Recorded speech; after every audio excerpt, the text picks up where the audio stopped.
வணக்கம். ஒரு மனிதன் தன்னுடைய வாழ்க்கையில மிக உயர்ந்த இடத்தை பெற வேண்டும் அப்படின்னு ஆசைப்பட்டா அவனுக்கு அத்தியாவசியமான முதல் பண்பு எது அப்படிங்கிற ஒரு கேள்வியை ஒரு ப்ரொஃபஸர் அவருடைய கிளாஸ்ல கேட்டார். நிறைய பேர் இருந்தாங்க. ஒவ்வொரு மாணவர் ஒவ்வொரு விதமான பதிலை சொன்னார். ஒரே ஒரு மாணவன் மட்டும் சொன்னார், சார் என்னை பொறுத்த வரைக்கும் எல்லாம் இவங்க சொன்னதெல்லாம் உண்மைதான் சார். டேலண்ட் வேணும், ஹார்ட் ஒர்க் வேணும், எல்லாமே வேணும் சார். ஆனால் இந்த பங்க்சுவாலிட்டிங்கிற ஒன்று ரொம்ப ரொம்ப முக்கியம் சார். அதுதான் ஒரு மனுஷனை உயர்த்தக்கூடிய ஒன்று அப்படின்னு. அந்த ப்ரொஃபஸர் சொன்னார், பங்க்சுவாலிட்டி முக்கியம் அப்படிங்கிறத நான் ஒத்துக்கிறேன். நீங்கள் போய் நாளைக்கு ஹிஸ்ட்ரியில் என்னென்னா இதுக்கு சார்பாக இருக்குதோ அதெல்லாம் படிச்சுட்டு வந்து நாளைக்கு ப்ரெசென்ட் பண்ணுங்கன்ட்டு போயிட்டார். ஆனால் பொதுவாக இந்த வெஸ்டர்ன் யூனிவர்சிட்டிலாம் வந்த உடனே ஒரு சிலபஸை பார்த்து பாடம் நடத்த மாட்டாங்க. அவங்கள பொறுத்த வரைக்கும் என்னென்னா மாணவர்களை சிந்திக்க வைப்பாங்க. அவங்க நிறையா ப்ராப்ளத்தை போஸ்ட் பண்ணிட்டு மாணவர்களையே ப்ரோப் பண்ண சொல்லுவாங்க, அவங்களையே தேட சொல்லுவாங்க. அதுதான் அவங்களுக்கு ரொம்ப முக்கியம். இப்போ இந்த மாணவர்கள் போய் பல்வேறு இடங்களில் பார்க்குறாங்க. பார்த்துட்டு வந்த பிறகு அவங்க சொல்கிறாங்க, நாங்கள் நிறைய ஹிஸ்ட்ரியில் சம்பவங்களை பார்த்தோம். அதெல்லாம் பார்க்கும்போது எங்களுக்கு ஒன்று புரிஞ்சுது, இந்த நேரம் தவறாமை தான் ரொம்ப முக்கியமானதாக படுது. ஏன்னா சில நேரங்களில் பலவீனமான படையை வைத்திருந்தவர்கள் கூட வெற்றி பெற்றிருக்காங்க. என்னன்னா கரெக்டான டைமில் அந்த கமாண்ட் அவங்க எக்ஸிக்யூட் பண்ணதுனால. மிகப்பெரிய ஒரு படையை வச்சவங்க கூட கால தாமதமாக போனதுனால, நேரம் கழித்து போனதுனால தோல்வி அடைஞ்சிருக்காங்க அப்படின்னு. உதாரணத்துக்கு ஒன்று சொல்லுங்க அப்படிங்கிறார். அப்போ அவங்க சொல்கிறாங்க, பாபர் சின்ன படை தான் வச்சிருந்தாரு, இப்ராஹிம் லோடி பெரிய படையை வச்சிருந்தாரு.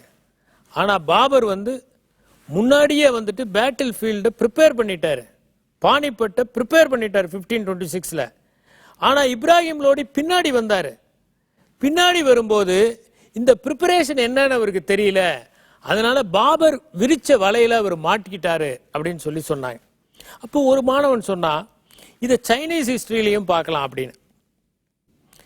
ஒரு பெரிய நாடு, குவின்னு ஒரு நாடு, அந்த நாட்டை ஊங்கிற ஒரு நாடு போய் எளிதில் தோற்கடிச்சிருச்சு. தெரியும், அந்த கின் நாடு ரொம்ப பெரிய நாடு, பெரிய படை. ஆனால் ஊ நாடை சேர்ந்து சின்ன படை போய் அதை தோற்கடிச்சிருச்சு. இது மாதிரி தோல்வி அடைஞ்ச உடனே அந்த ஊர்லேயே மிகப்பெரிய அறிவாளி ஒருத்தர் இருக்கார். அந்த மன்னருக்கு கிட்டத்தட்ட அட்வைசர் மாதிரி இருந்தவர். அவர்கிட்ட இந்த மன்னன் ஏன் தோல்வி அடைஞ்சாங்கிறது தெரிஞ்சுக்கணும் அப்படின்னு ஆசைப்பட்டுறாங்க. மன்னன் ஓடி போயிடுறான். எப்படியாவது தோல்வி அடைஞ்சது, கின்னாடு ஏன் தோல்வி அடைஞ்சதுன்னு அந்த பெரியவர்கிட்ட தெரிஞ்சுக்கணும்னு சொல்லி இவங்க என்ன பண்ணுறாங்க, ஒரு ஆள் அனுப்பிச்சு நாளைக்கு நீங்கள் வரணும், எங்களுக்கு சொல்லணும்னு. அவர் என்ன பண்ணுறாரு, ஒரு குறிப்பிட்ட கோயிலை சொல்கிறாரு. அந்த கோயிலுக்கு காலையில் 8 மணிக்கு நான் வந்துடுவேன், நீங்கள் வெயிட் பண்ணுங்கன்னு. காலையில் 8 மணி ஆகுது. இவங்க போய் முன்னாடியே இந்த ஊ நாட்டை சேர்ந்த மன்னனும் அவருடைய பையனும் வெயிட் பண்ணுறாங்க. 8 மணி ஆகுது, அவரை காணோம். 8:30 ஆகுது, காணோம். 9 காணோம், வரல. உடனே அந்த அப்பா சொன்னார் பையனை பார்த்து, தம்பி புரிஞ்சு போச்சு, வா போகலாம் அப்படிங்கிற. என்ன அப்படின்னு, அவர் மன்னன் ஏன் தோத்து போனாங்கிறத அந்நியர்களான நமக்கு சொல்ல விரும்பலை, ஆனால் அதே நேரத்தில் உணர்த்த விரும்பியிருக்காரு. எனக்கு புரியல அப்படின்னு.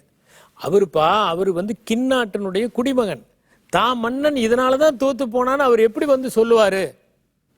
சொல்றது ஒரு ராஜ துரோகம் மாதிரி இல்லையா? அது அவர் நாட்டுக்கு அசிங்கம் இல்லையா? அவருக்கு அசிங்கம் இல்லையா? இப்போ நம்ம நாட்டுக்கு ஒன்றுன்னா நமக்கு அசிங்கம்னு நினைக்கணும். அதுதான் நம்ம நாட்டினுடைய பற்று. நம்ம ஊரில் ஒரு பொருள் நல்லா செயல்படாது, செஞ்ச பொருள் நல்லா செயல்படாதுன்னா அது எனக்கு அசிங்கம்னு நினச்சிக்கிட்டு அந்த பொருளை செய்கிறது தான் நாட்டுப்பற்று. தேசிய கொடிக்கு எழுந்து நிற்கிறது மட்டுமல்ல, நாம் செய்கிற பொருள் உலகத்தில் எந்த மூளைக்கு போனாலும் இந்தியாவில் செஞ்சது அருமையானதுன்னு சொல்லணுங்கிற நினைப்போடு ஒரு குண்டூசியை கூட செய்கிறது தானே நாட்டுப்பற்று. அதனால அவர் ராஜ துரோகம், அதனால நான் வரமாட்டேன்ட்டாரு. ஆனால் உணர்த்தினார் என்னன்னா, சொன்ன நேரத்துக்கு வராம பங்க்சுவாலிட்டி இல்லாததுனால தான் அந்த மன்னன் தோற்று போயிட்டாங்கிறத சொல்லிட்டார். சொல்ல காப்பாத்தல, சொன்ன நேரத்தை காப்பாத்தல, இதனால தான் அவன் தோத்து போயிட்டாங்கிறத அவர் நமக்கு உணர்த்திட்டாரு.